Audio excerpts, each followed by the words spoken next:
बिहार में कल से सोशल मीडिया पर एक वीडियो या कह लीजिए रील्स बहुत तेजी से वायरल हुआ है। ट्विटर पे भी वायरल हुआ है और इंस्टाग्राम पे भी वायरल हुआ है। उस रील्स में दिखाया गया है, मात्र 17 सेकंड का वो वीडियो है, उसमें दिखाया गया है कि कैसे पिंक टॉयलेट के नाम पे पटना में जो चलाया गया था, टॉयलेट बनाया गया था महिलाओं के लिए, महिला के द्वारा महिलाओं के लिए, उस टॉयलेट के अंदर चिप्स, कुरकुरे और नमकीन और बिस्किट बिक रहे हैं और साथ में वो भी चल रहा है, टॉयलेट भी चल रहा है, दोनों चीजें चल रही है। और उसके ऊपर कल जो है वो मीडिया एकदम से हवक पड़ी और सब लोग उसका मजाक उड़ा रहे हैं कि ये बिहार में ही हो सकता है कि टॉयलेट में जो है वो लोग इस तरह का काम कर रहे हैं, एक तीर से दो शिकार, या इस तरह के कमेंट आ रहे हैं कि ये बिहार में ही हो सकता है, या फिर नीतीश जी ई का बिहार में होता, लोग उस पर गाना चला रहे हैं, आपदा में अवसर, इस तरह के कमेंट पास किए जा रहे हैं। और सब लोगों का यही है कि ये अव्यवस्था है जिसके कारण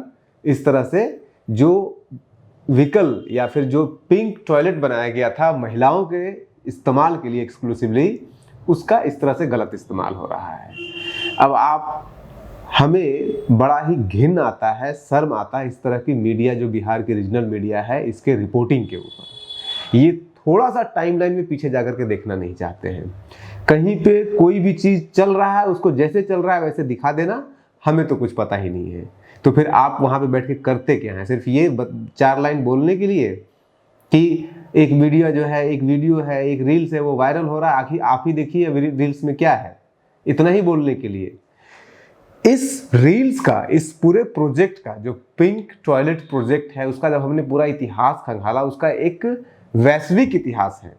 दुनिया के अंदर से ये चलता है। सैन फ्रांसिस्को अमेरिका का शहर है, वहां से ये चलता है, हिंदुस्तान के पुणे शहर में आता है, पुणे शहर से फिर दिल्ली होते हुए, नोएडा होते हुए, मुंबई, केरल, हिंदुस्तान के कम से कम आज के डेट में 8 से 10 राज्यों में, 10-12 राज्यों में ये पहुंचा हुआ है और धीरे धीरे पहुंचा है। और इसकी शुरुआत सैन फ्रांसिस्को में 2006 से में ही हो चुका था और ये एकदम कॉमर्शियल ढंग से स्टार्ट हुआ, फिर धीरे धीरे एनजीओ का रूप लिया, उसके बाद फिर इसमें सारा रूप बदलते गया और आज के डेट में उसका रूप ये हो गया है कि राजस्थान सरकार ने मिशन पिंक टॉयलेट चला दिया है इसी साल 2025 में, जिसके तहत सारे स्कूल जहां पे कि लड़कियां ज्यादा है वहां पे पिंक टॉयलेट बनाया जाएगा, 75,000 रुपये में बनाया जाएगा, यानी कि एक्सक्लूसिवली वुमेन के लिए टॉयलेट बनाना मतलब पिंक टॉयलेट हो गया। हालांकि उसमें और भी जैसे सैनिटरी पैड वगैरह उसमें डाला जाएगा, लेकिन इसका आइडिया जो था इसके पीछे, वो बिल्कुल स्टार्ट हुआ था बहुत कमर्शियल ढंग से, धीरे धीरे इसमें सोशल वर्क्स में आने लगा और right from beginning San Francisco में जब शुरू हुआ था तो ये महिलाओं के लिए नहीं हुआ था, ये हुआ था अनाथ लोगों के लिए। जब हिंदुस्तान में पहली बार हुआ तब महिलाओं के लिए हुआ, इसीलिए इसका नाम पिंक टॉयलेट रखा गया। और जब पहली बार पुणे में ये स्टार्ट होता है, उसी में ये आइडिया था। इस पूरे टॉयलेट के पीछे सेंटर में आइडिया ये नहीं था कि इसको वुमेन ही चलाए, वुमेन ही इसमें जाए। सेंटर में आइडिया ये था कि एक ऐसा टॉयलेट सिस्टम क्रिएट किया जाए जिस टॉयलेट सिस्टम के अंदर ऐसी सेल्फ सस्टेनेबिलिटी हो कि उसको किसी दान, अनुदान या सरकार की मदद की जरूरत नहीं हो बहुत ज्यादा इसके अंदर। तो वो ऐसे किया गया पुणे के अंदर कि अगर आप टॉयलेट चला रहे हैं तो उसी टॉयलेट के अंदर ही आप एक छोटा सा दुकान भी रखिए, उसमें पानी बिकेगा, उसमें दूध बिकेगा, उसमें चिप्स, बिस्किट, ये सब चीज़ बिकेगी, जो कि वहाँ पे जो भी औरत आ रही है उसके या उसके बच्चों को लेकर के जो भी ज़रूरतें हैं वो पूरा किया जा सके। बाद में चल करके इसके अंदर बच्चों को दूध पिलाने से लेकर के उसका एरिया एक अलग बनाया गया और भी चीज़ों को डेवलप किया गया, लेकिन आज इसको संकुचित कर दिया गया, सिर्फ महिलाओं के लिए सेपरेट टॉयलेट था। आज इस पूरे कहानी को हम सिलसिलेवार ढंग से आपको समझाते हैं, बताते हैं। मामला पूरा शुरू होता है हिंदुस्तान में 1998 में पुणे के अंदर एक दंपति है। वो दंपति पुणे के अंदर सिम्बायोसिस से एक MBA कर चुके होते हैं और एक इंजीनियरिंग किए हुए होते हैं। दोनों मिलकर के अपना कंपनी स्टार्ट करते हैं, जैसा कि लोग IIT इंजीनियरिंग वाले, MBA वाले करते हैं, अपना कंपनी करते हैं। वो सैनिटेशन पे काम करते हैं। सैनिटेशन में वो काम ये करते हैं। उन दंपतियों का जो नाम था, लड़की का नाम था उल्का सदलकर और जो MBA किए हुए उनके पति था उनका नाम था राजीव खेर। इन दोनों ने आइडिया सैनिटेशन पे काम करना शुरू किया। सैनिटेशन में इन्होंने क्या किया कि ये व्हीकल्स बनाते थे, मूविंग व्हीकल्स बनाते थे जिसके अंदर टॉयलेट होता था या सजने संवरने की चीजें, उसके अंदर बाथरूम टॉयलेट होता था, जैसे कि वैनिटी वैन में फिल्म एक्टर लोग होते थे। लेकिन वैनिटी वैन महंगा होता था, ये सस्ता बनाते थे ताकि जो छोटे बजट के लोग हैं, उनका किसी का बर्थडे पार्टी है, कहीं पे कोई पिकनिक मना रहे हैं, कहीं कुछ कर रहे हैं, अगर आपको उस तरह का वैनिटी वैन चाहिए तो आप यहाँ से ले जा सकते हैं। आपके यहाँ शादी है, वो भी है, टेंट आपने लगा लिया है, वहाँ पे टॉयलेट नहीं है, तो आपने उनको किराए पे ले लिया, या फिर आप बेच लेना चाहते हैं, खरीदना चाहते हैं तो खरीद भी सकते हैं। बेसिकली किराया पे चलता था इनका। तो ये वैनिटी वैन जैसा लो बजट का वैनिटी वैन बनाते थे जिसमें बाथरूम मुख्य फैसिलिटीज होता था, और उसको ये रेंट पे देते थे या बेच देते थे। ये बिजनेस इनका चल रहा था 2006 में। और इनके कंपनी का जो नाम था सारा प्लास्ट प्राइवेट लिमिटेड।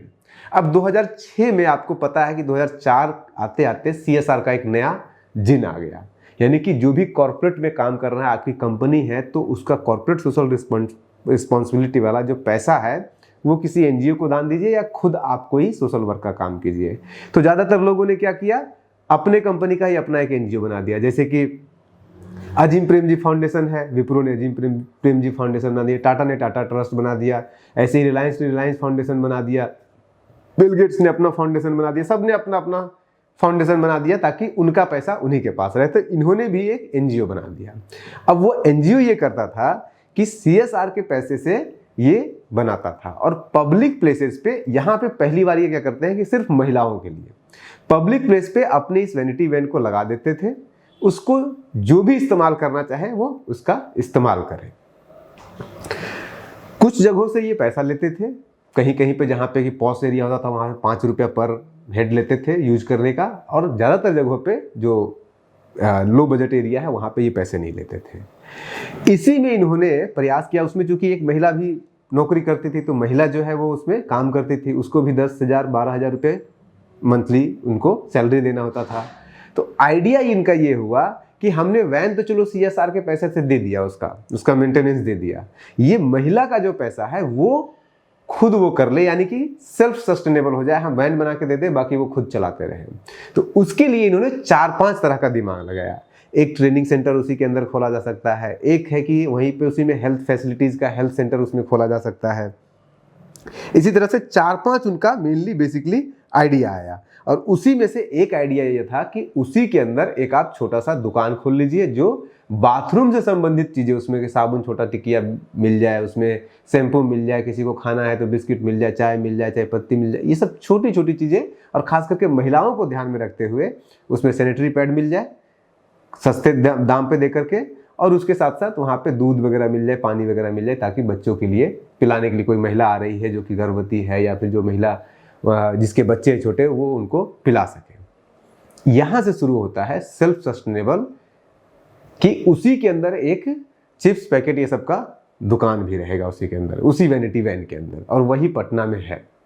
जब पटना में 2022 के जून में प्लान किया गया कि पटना के अंदर ऐसा वैनिटी वैन लगाया जाएगा या ऐसा पिंक टॉयलेट पटना में लगाया जाएगा, उसमें प्लानिंग में 2 था। उस समय प्लानिंग में भी ये बात था लिखा हुआ कि इसके अंदर एक छोटा सा कंपार्टमेंट रहेगा जिसमें कि चिप्स, बिस्किट, दूध, पानी, ये सब उसमें बिकेगा, साबुन, शैम्पू, ये सब बिकेगा।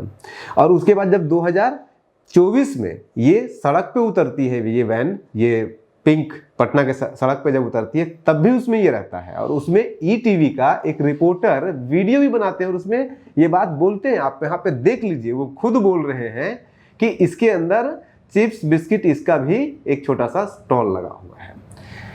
1 साल पहले जाकर के देख लेते, जो मीडिया आज हल्ला मचा रहे हैं कि बिहार है, बिहार में ही ऐसा हो सकता है, ई काबा है, तो मतलब नीतीश का बिहार में काबा, आपदा में अवसर, ये सब जो बोल रहे हैं, 6 महीना 8 महीना पहले का रिवाइंड कर लेते अपने ही मीडिया हाउसेस का, आप कभी नहीं बोल पाते इस तरह का जो कमेंटबाजी हो रहा है। तो वहां से, पुणे से ये शुरू होता है, और उसके बाद फिर वो सब्सिडाइज्ड रेट पे चीज़ों को लेने के लिए, सैनिटरी पैड लेने के लिए, फिर उसके बाद फिर पुणे जो म्युनिसिपल कॉर्पोरेशन है उनके साथ इनका टाई अप होता है, और वो फिर इसको देना शुरू कर देते हैं। तब सब्सिडाइज होना शुरू हो जाता है बाकी चीज़ें भी, कि आपको बाकी टैक्सेस नहीं लगेगा, गाड़ी पे टैक्स नहीं लग रहा है, जो है वो सीवर के अंदर, जो म्यूनिसिपल कॉर्पोरेशन है उसका सीवर के अंदर उसका सारा कुछ चला जाता था। ये सब कुछ होने लगा। ऐसे ही सैन फ्रांसिस्को में भी सारा, वहाँ पे महिला से कोई लेना देना नहीं था, वहाँ पे जो होमलेस लोग थे, और उसका जो नाम सैन फ्रांसिस्को में रखा गया था वो भी 2016 में ही शुरू हुआ है, 2015-16 में वहाँ पे शुरू हुआ है। उसका नाम रखा गया था pop up care village. Homeless के लिए होता था, और उसमें बाथरूम करना, दूध पिलाना, ये मकसद नहीं होता था। वहाँ पे उनका मकसद होता था कि वहाँ पे लोगों को बाल काटने की सुविधा वहाँ पे दे दी जाए, वहाँ पे लोगों को नहलाने की मुख्य सुविधा थी कि जो होमलेस लोग होते थे वो नहा नहीं पाते थे, तो नहाने की सुविधा हो, साथ में बाल काटने की हो, थोड़ा उनको लीगल, जैसे कि ज़्यादातर लोग होमलेस होते थे उनको लीगल एडवाइस की ज़रूरत पड़ती थी, हेल्थ फैसिलिटीज़ की ज़रूरत पड़ती थी, ये सब सारे सर्विसेज वहाँ पे दिया जाता था। और उसमें भी बाद में चल करके बड़े बड़े ऑर्गेनाइजेशन ने उनको CSR का पैसा दिया, जैसे गूगल ने उनको फंड किया है, उसके बाद फिर एक कंपनी, बड़ी कंपनी है जेनडेस्क, उसने उनको फंड किया है। तो ऐसे ही हिंदुस्तान में भी इसको फंड होने लगा। अब पूना से निकल करके ये आइडिया आया दिल्ली में।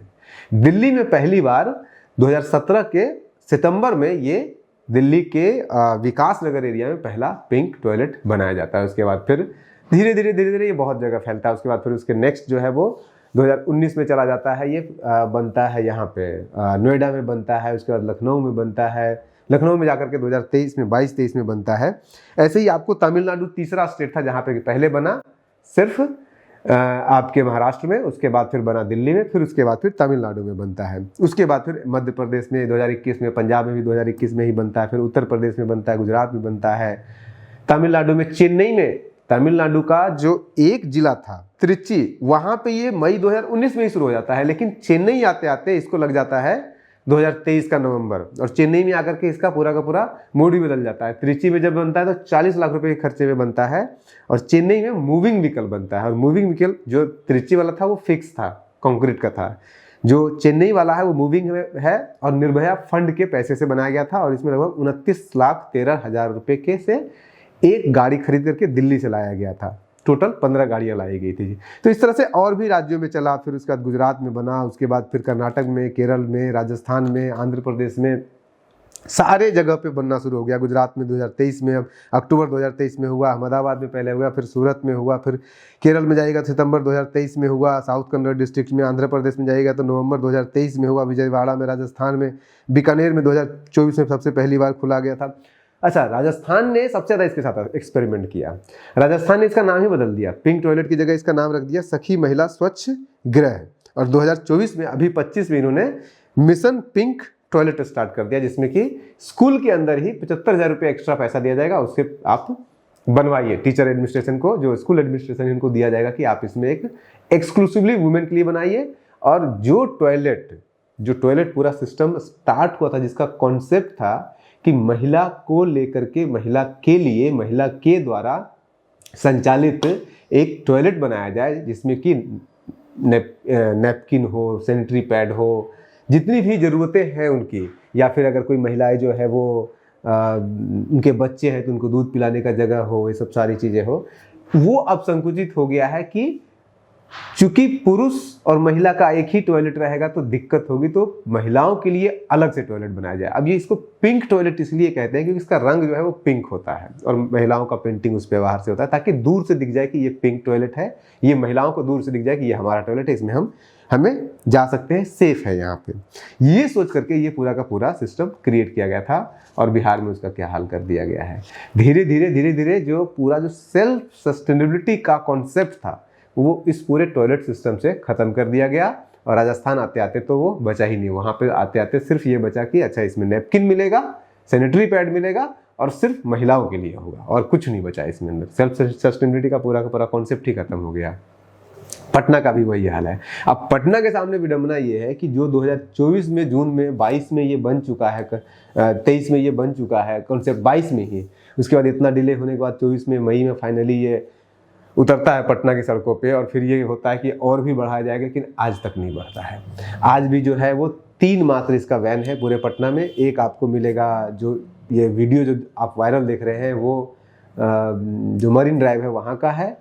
एक आपको और सैनिटरी, ये जो वैनिटी वैन पटना में है वो आपको मिल जाएगा तारामंडल पे और एक बोरिंग रोड पे, उसके अलावा कहीं आपको इसका नहीं मिलेगा। हालांकि 2022 में ही एक और प्लान बना था। पटना में बहुत सारे लगभग 30,000 महिला छात्र पढ़ाई करते हैं कॉलेजेस के अंदर, तो उन्होंने डिमांड किया था, या गवर्नमेंट का ये पूरा प्लान था कि पिंक बसेस और पिंक टॉयलेट चलाया जाएगा। ये दोनों एक साथ कॉन्सेप्ट यहाँ पे आया था। पिंक बसेस पूरे पटना में भी एक चल रहा है। 30,000 महिलाओं यानी कि छात्राओं के ऊपर एक बस चल रहा है, और इनके कॉलेज के आसपास का किसी भी एरिया में आज तक एक भी पिंक टॉयलेट बना ही नहीं है, और ये आज भी डिमांड हो रहा है इसको लेकर के। अब इसको हंसी का पात्र बना दिया गया है कि उसके अंदर आप चाउमीन बेच रहे हैं, उसके अंदर आप आपका चिप्स बेच रहे हैं, ये सब कर रहे हैं। लेकिन इस पूरे आइडिया को देखेंगे तो सिर्फ फेलियर का ये पैमाना नहीं कि इसका कॉन्सेप्ट चेंज हो गया। फेलियर का एक पैमाना और भी है कि ज़्यादातर जगहों पे जहाँ पे ये पिंक टॉयलेट बना है, आप अगर मुंबई, पुणे जहाँ से ये स्टार्ट हुआ उसको अगर आप छोड़ दीजिएगा तो बाकी जगहों के ऊपर ये स्थिति इसकी खराब हो गई है। जैसे कि उत्तर प्रदेश में लखनऊ में बना था, लगभग 15 वहाँ पे बना, 12 बना है लगभग 7.5 करोड़ के लागत से, 7 करोड़ 90 लाख के लागत से वहाँ पे बना था 12 टॉयलेट इस तरह के। वहाँ पे जाकर के जिस भी टॉयलेट का मुआयना किया गया है, 3 बार मुआयना किया गया, एक बार हिंदुस्तान टाइम्स ने किया, एक बार 2 बार टाइम्स ऑफ इंडिया ने किया, एक बार 2022 में हुआ है, 23 में हुआ है, 24 में हुआ है, और सब जगह की स्थिति खराब है।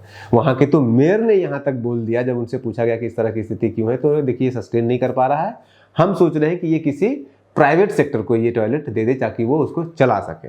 आइडिया तो यही था कि आप एक सिस्टम को बनाइए, एक टॉयलेट बनाइए, क्रिएट कीजिए उसको, और उसको फिर हैंड ओवर कर दीजिए। और इसके लिए सबसे बढ़िया, बिहार में तो इतना बढ़िया अच्छा है कि हर गांव में एसएचजी बना हुआ है। आप जो स्वयं सहायता समूह है उनको पूरा का पूरा इसका मैनेजमेंट दे दीजिए, देखिए कितना अच्छा से रन करेगा। लेकिन हालांकि अभी भी पटना में जो 2 है वो ठीक ठाक ही रन कर रहा है, जैसा कि जो स्थिति उस वीडियो में भी दिख रहा है, अच्छा खासा साफ सुथरा दिख रहा है, लेकिन फैला नहीं है, वहीं का वहीं, जहाँ का था वहीं पे रह गया है ये टॉयलेट।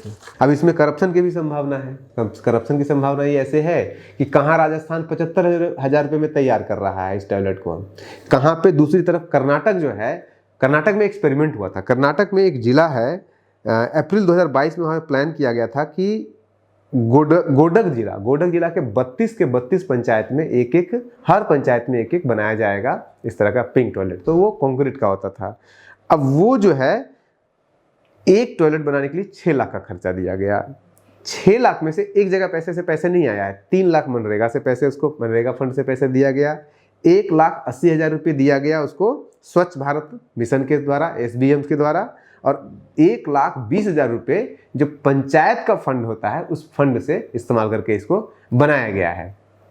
तो हर जगह एक्सपेरिमेंट किया है। यहाँ पे 6 लाख लग रहा है, राजस्थान में जो है वो लग रहा है आपका 75,000 रुपये दिया जा रहा है।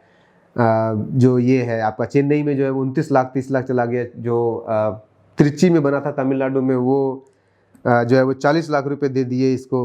यूपी में 10-11 लाख रुपये लगा है। हर जगह का अलग अलग रेट है, तो इसका कोई स्टैंडर्ड नहीं है, क्योंकि राष्ट्रीय स्तर पर भारत सरकार ने इसको लेकर के कोई पहल नहीं किया है, जो कि संभवतः उसकी ज़रूरत है। यहाँ पे आप बने रहिए न्यूज़ हंटर के साथ।